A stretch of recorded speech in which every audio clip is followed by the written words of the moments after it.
I'm Charlotte Nemick, the Asia editor here at Chemical Watch, and I'm joined today by Yong Jiang, Project Director of the China National Chemical Information Center, or CNCIC. Yong is in the Product Registration and Compliance Department and is a Senior Chemical Regulatory Consultant.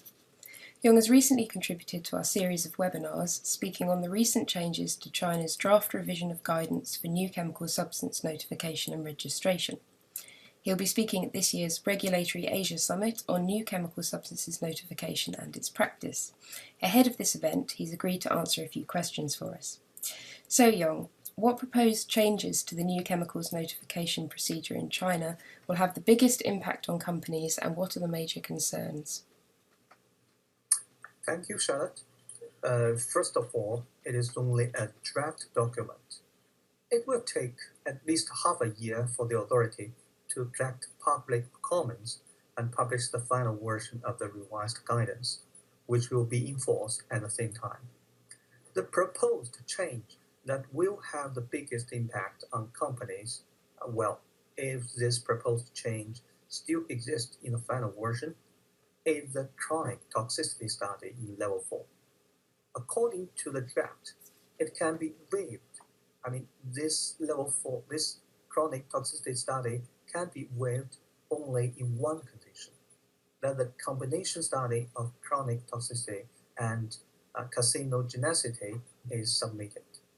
Eventually, the notifier should spend a lot of time and money in struggling with chronic toxicity if they want to submit a level 4 regular notification.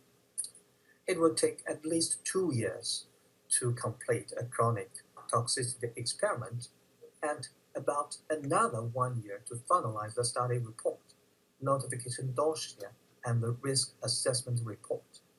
After the dossier submission, another 1 year may also be considered for data complementary, since data complementary is very possible for level 4 notification in technical review process.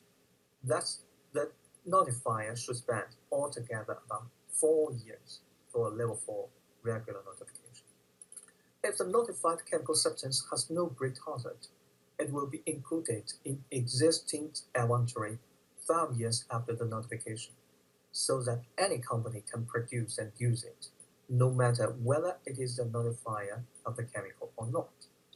If the notified chemical substance has great hazard and be listed as hazardous chemicals subjected to prioritized environmental management after the notification, the notifier should spend a lot more cost than it expects to maintain the safety production and usage.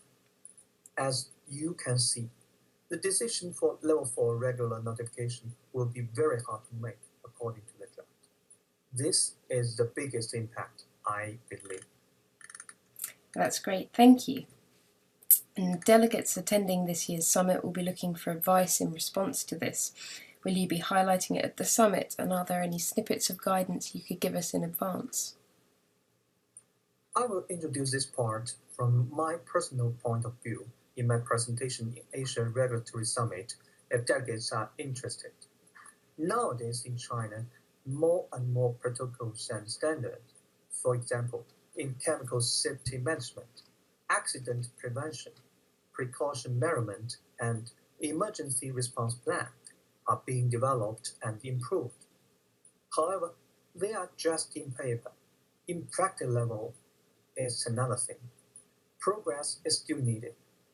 Now, China government show great concerns on it.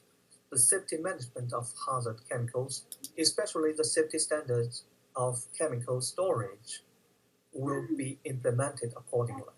The function of Ministry of Environmental Protection seems to be strengthened.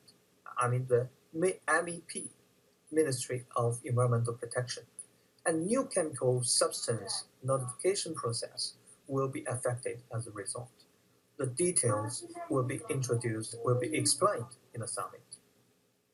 That's great, thank you very much. We all look forward to hearing more from you at the summit, and in the meantime you can find out more information on the Chemical Watch website. Thank you very much. Thank you, Charlotte.